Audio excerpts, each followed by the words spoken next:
इंदौर में बढ़ते लव जिहाद के प्रकरणों में फंडिंग के फरार आरोपी अनवर कादरी ने आज इंदौर जिला कोर्ट में सरेंडर कर दिया है। कोर्ट ने उसे 8 सितंबर तक सरेंडर करने की मोहलत दी थी। आरोपी अनवर कादरी कोर्ट में पेश होने के लिए वकील के भेष में अपने समर्थकों के साथ पहुंचा और तुरंत ही 14 नंबर कोर्ट में जज के सामने पेश हो गया।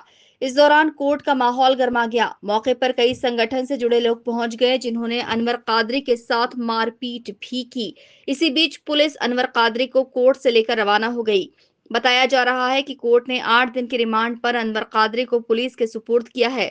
पुलिस की माने तो अनवर कादरी की गिरफ्तारी पर 40,000 रुपए का इनाम घोषित किया गया था। साथ ही 8 सितंबर तक उसे सरेंडर करने के भी आदेश थे, नहीं तो कोर्ट उसकी पूरी संपत्ति को कुर्क कर लेती। पुलिस की माने तो अनवर कादरी से पूछताछ में और भी कई खुलासे हो सकते हैं।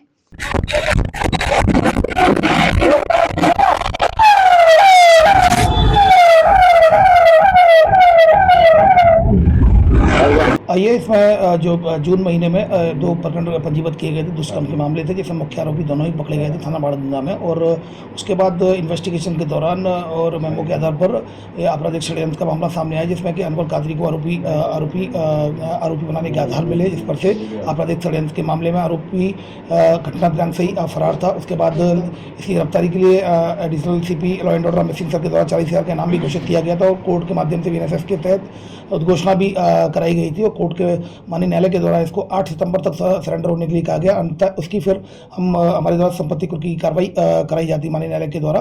तो इसमें आज सूचना मिली थी कोर्ट से कि कोर्ट नंबर 14 में वो सरेंडर हो गया है, उसे सरेंडर कर दिया है। तो उस आधार पर उसको वहाँ गिरफ्तार किया जाकर और उसकी पुलिस रिमांड मांगी, 8 दिन की पुलिस रिमांड मांगी गई है। पुलिस रिमांड के दौरान इससे पूछताछ की जाएगी और जो दो केस रजिस्टर्ड किए गए हैं उसके इन्वेस्टिगेशन में एविडेंसेज कलेक्ट किए जाएंगे। ये 8 दिन की पुलिस रिमांड इसको मांगा गया है। सर, ये पुलिस की सफलता है या विफलता है सर? देखिए, ये पुलिस की बहुत बड़ी सफलता है, क्योंकि मैं आपको बता दूं कि इसकी गिरफ्तारी के लिए लगातार प्रयास किए जा रहे थे। इसमें लगातार इनाम भी बढ़ाया गया था और इसकी गिरफ्तारी के लिए, जिसमें शरण देने में, अगर आपने देखा होगा, दिल्ली में इसकी लड़की को भी आरोपी बनाया गया था। लगातार कई स्टेट में पुलिस दबिश दे रही थी। 2 दिन पहले ही मेरे द्वारा आपको बताया गया था 8 सितंबर के बाद फिर इसकी संपत्ति कुर्क की कार्रवाई की जाएगी। तो कहीं ना कहीं परिजनों से, रिश्तेदारों से और जहाँ जहाँ ये वर्किंग थी, लगातार टीमें दबिश दे रही थी।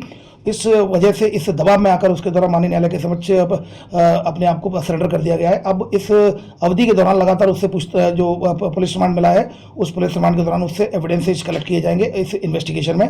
और इस अपराध, चूंकि ये जानते हुए किसी व्यक्ति ने कि ये ऑलरेडी इसमें ये वांटेड है और फरार है, इसके बावजूद भी जिन जिन व्यक्तियों ने इसको शरण दी होगी उन पर भी वैधानिक कार्रवाई की जाएगी। केस बदल के पहुंचा था सर कोर्ट में। ये देखिए, इस तरह की कोई बात तो सामने तो नहीं आई है, लेकिन कोर्ट में सरेंडर किया। कोर्ट से जब सूचना आई तब तत्काल पुलिस मौके पर पहुंची, आईओ मौके पर पहुंची, उनके द्वारा तुरंत उसको गिरफ्तार किया जाकर और उसका पुलिस रिमांड 8 दिन का माननीय न्यायालय से पुलिस ने उसको गिरफ्तार किया है विधिवत। पहले कोर्ट में वो सरेंडर किया है, फिर न्यायालय से सूचना मिलने पर फिर पुलिस के द्वारा गिरफ्तार किया जाकर उसका पुलिस रिमांड लिया। लव जिहाद में फंडिंग का आरोपी 2.5 माह तक पुलिस और प्रशासन को चकमा देता रहा और आखिरकार कोर्ट में पेश हो गया। ऐसे में शासकीय विभाग की कार्यशैली पर भी अब सवाल उठ रहे हैं।